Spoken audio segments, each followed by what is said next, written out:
So guys, आज हम राजस्थान को राजपूतों की ज़मीन के नाम से जानते हैं। वीर योद्धा, बड़े बड़े किले और शाही महल। लेकिन क्या आप जानते हो कि राजपूतों से हज़ारों साल पहले भी इस ज़मीन पर कोई लोग रहते थे। एक वक्त ऐसा भी था जब राजस्थान रेगिस्तान नहीं था। यहाँ नदियाँ बहती थी और पहला इंसान सर्वाइवल के लिए लड़ रहा था। कौन थे वो लोग? क्या लैंग्वेज बोलते थे? क्या रिलीजन था? कौन से साम्राज्य राजस्थान पर राज करते थे? और राजपूत आखिरकार आए कैसे? मतलब कि इस वीडियो के अंदर मैं बताऊंगा आपको पूरे राजस्थान की हिस्ट्री कि भाई राजस्थान में राजपूतों से पहले कौन लोग रहते थे, कैसे सर्वाइव करते थे और राजपूत आए कैसे, फिर उन्होंने कैसे राज किया और उसके बाद की पूरी हिस्ट्री बताऊंगा आपको इस वीडियो के अंदर। दोस्तों लास्ट तक देखना इस वीडियो को, बहुत मजा आने वाला है। First human in Rajasthan. दोस्तों टाइम था लगभग 60,000 साल पहले। दोस्तों ये 60,000 साल पहले एक एवरेज निकाला गया है कि इससे आगे भी हो सकता है, इससे पीछे भी हो सकता है। जब मॉडर्न ह्यूमंस अफ्रीका से निकलकर इंडिया पहुंच चुके थे। दोस्तों पहले इस ज़मीन का नाम इंडिया भी नहीं था, ना ही कोई राजस्थान था। मैं इस पार्ट की बात कर रहा हूँ जहाँ भी राजस्थान बसा हुआ है, मतलब राजस्थान का जो मैप है ना, इस पार्ट की बात कर रहा हूँ। और राजस्थान के रीजन में भी इंसान के होने के सबूत मिलते हैं। डीड वाला राजस्थान में मिले स्टोन टूल्स बताते हैं कि यहाँ स्टोन एज ह्यूमंस रहते थे। यहाँ कोई हवा में बात नहीं कर रहा हूँ मैं दोस्तों, यहाँ पे सबूत मिले हैं। दोस्तों इनकी लाइफ कैसी थी? ये छोटे छोटे ट्राइब्स थे, हंटिंग मतलब शिकार करते थे और नदियों के पास रहते थे। आपको पता ही है पहले के लोग आदिवासी ऐसे रहते थे। ये आदिवासियों के बाप थे। इनकी पॉपुलेशन कुछ हज़ार साल थे। कोई राजा नहीं था, कोई रानी नहीं थी। लैंग्वेज भी प्रॉपर लैंग्वेज नहीं थी, बेसिक साउंड से बुलाते थे। कोई रिलीजन नहीं था। वर्शिप, नेचर वर्शिप करते थे। और इनके लुक थे जो अर्ली ह्यूमंस थे अफ्रीकन जैसे, वैसे इनके लुक्स दिखते थे। राजस्थान तब कैसा था दोस्तों? आज जैसा डेजर्ट नहीं था।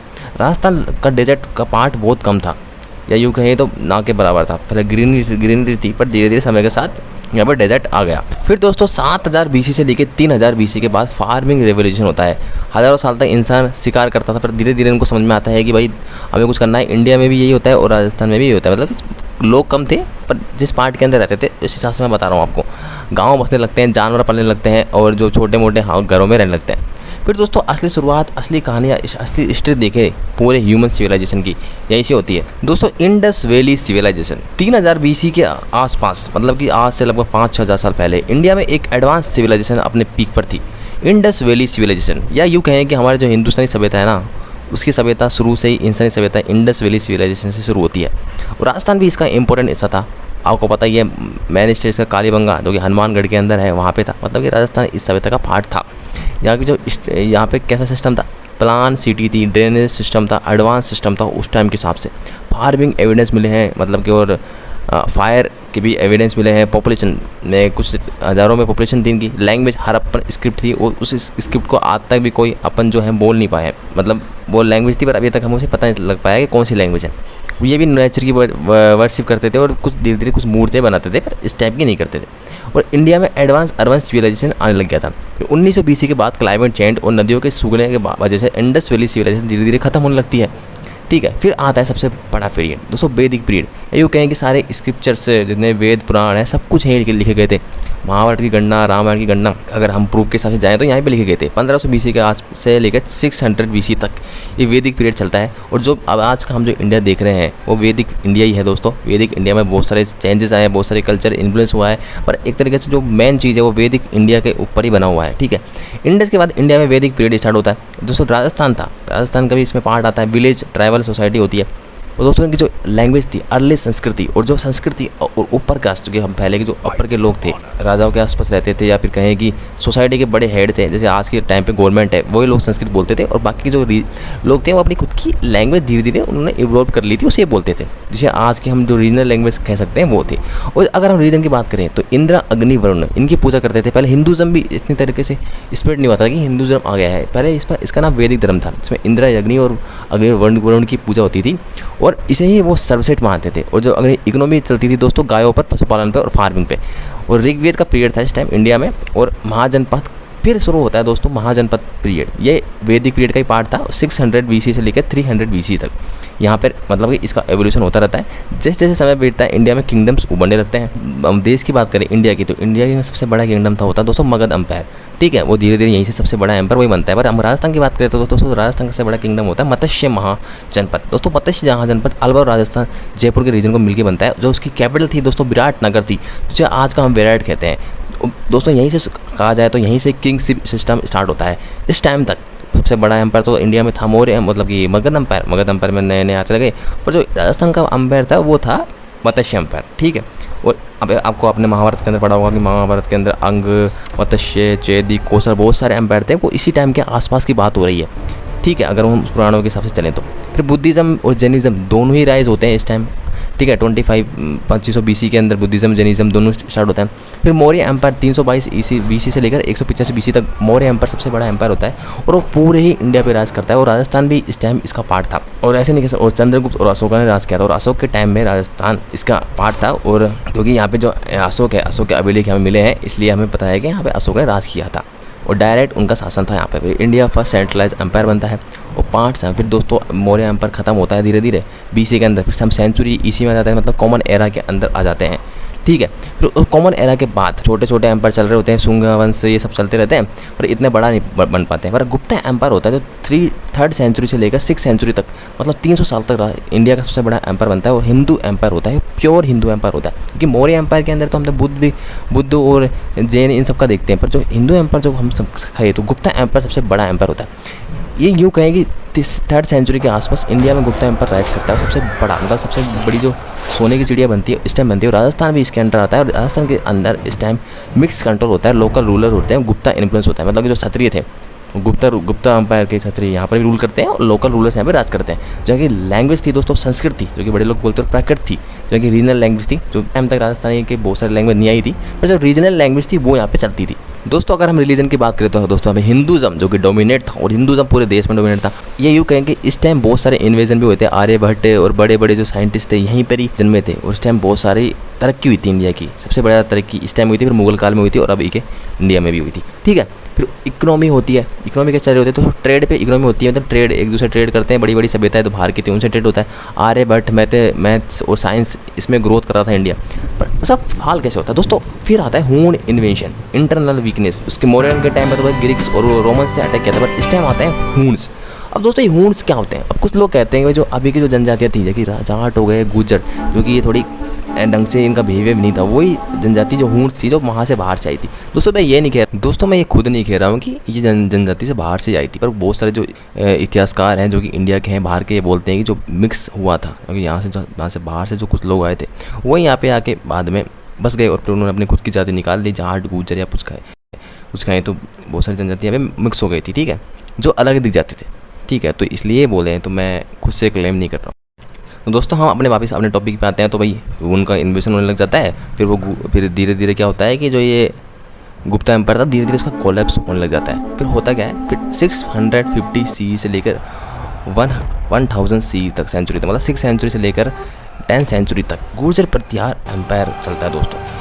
गुप्ता एम्पायर गिरने के बाद दोस्तों इंडिया में छोटे छोटे एम्पायर बिखरने लग जाते हैं। और इसी चाव उसके बीच राजस्थान में और नॉर्थ इंडिया में एक पावरफुल एम्पायर उभर कर आने लगता है। तो उससे पहले क्या था, गुप्ता एम्पायर पूरे इंडिया को कंट्रोल कर रहा था, पर गुर्जर प्रतिहार वंश था, उसी के साथ 3 एम्पायर और थे। राष्ट्रकूट एम्पायर जो कि साउथ महाराष्ट्र की तरफ से निकला था, गुर्जर प्रतिहार वंश जो कि राजस्थान गुजरात के इधर के हिस्सों से निकला था, और वहीं जो पाल वंश था जो कि बंगाल के साइड से निकला था। तो हम अभी बात कर रहे हैं राजस्थान की, इसलिए हम गुर्जर प्रतिहार वंश के बारे में बात करेंगे।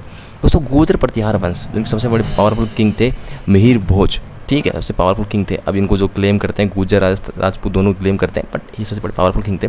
इनका empire Rajasthan, Gujarat, UP, MP, मतलब कि राष्ट्र जो ये गुर्जर प्रतिहार वंश है ये यहीं पे था। और इसे के जो अंदर जो क्षत्रिय थे, क्षत्रिय क्लेन जो कि राजपूतम खाएँ या कुछ भी खाएँ, जो क्षत्रिय थे वो इन्हीं के अंदर इसी में रहते थे और यहीं पे रक्षा करते थे।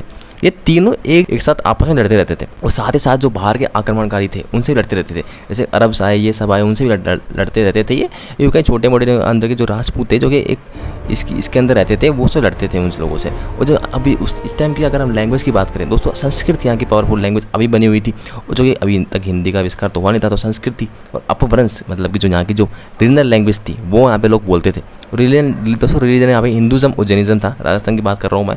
और इम्पोर्टेंस अरब इन्वेजन को इन्होंने बहुत रोका था, मतलब मुस्लिम इन्वेजन जो सिंध की तरफ से मतलब गए थे, इनको इन्होंने बहुत कंट्रोल किया था गुर्जर प्रतिहार वंश ने। क्योंकि पाल वंश और राष्ट्रकूट ने भी किया था, पर इनसे ज़्यादा इन्होंने किया था क्योंकि बॉर्डर पे थे वेस्टर्न में, ठीक है।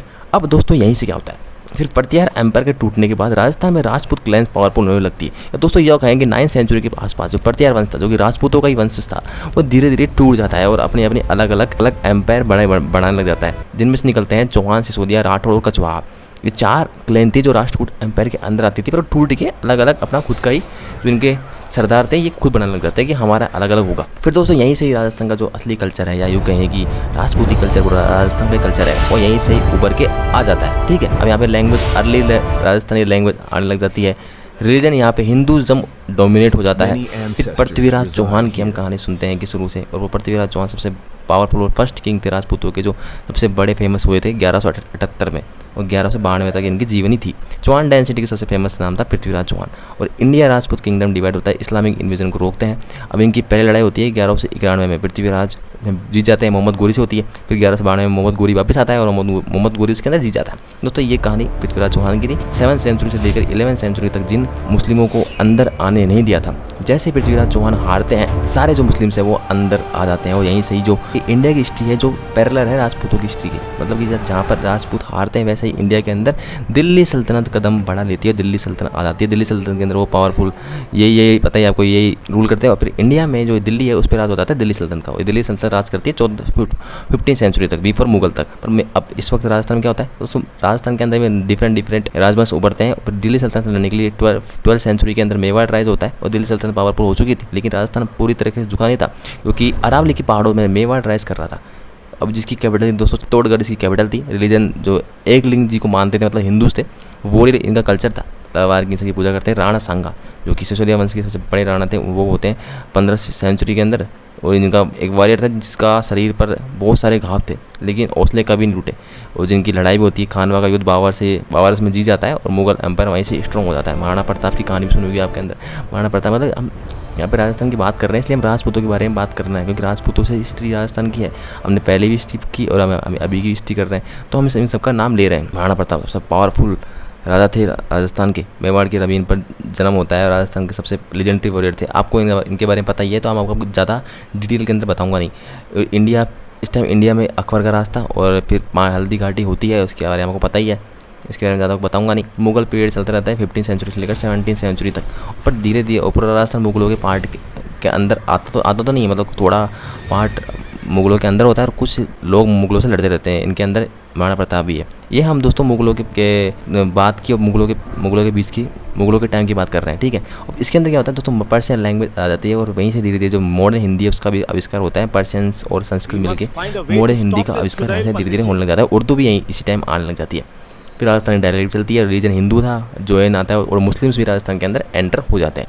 फिर दोस्तों 15 से जैसे धीरे धीरे मुगल एम्पायर कमज़ोर होता है, तो मराठा एम्पायर निकलता है। महाराष्ट्र का एम्पायर है दोस्तों ये, इसके बारे में मैंने आपको महाराष्ट्र के वीडियो के अंदर बताया था। और ये महाराष्ट्र एम्पायर था पूरे इंडिया में फैलता है, पर राजस्थान में इतना ताकतवर नहीं हो पाता है। पर ये टैक्स लेता था राजपूतों से इस टाइम पर। फिर ये इस टाइम मराठा एम्पायर भी चलता है, और मराठाओं के साथ भी इतनी लड़ाई तो नहीं होती है, पर कुछ इतना होता नहीं है, मतलब कि इस टाइम मराठाओं और फिर मुगलों और ब्रिटिश का काम होता है। फिर उसके बाद दोस्तों ब्रिटिश पीरियड आने लग जाता है 18वीं सेंचुरी के अंदर। ब्रिटिश फिर इस टाइम तो पूरे इंडिया में ही कंट्रोल हो जाता है, पर इस टाइम भी राजस्थान में कंट्रोल नहीं होता है ब्रिटिश का। प्रिंसली स्टेट होते हैं, जयपुर, जोधपुर, उदयपुर, बीकानेर, ठीक है।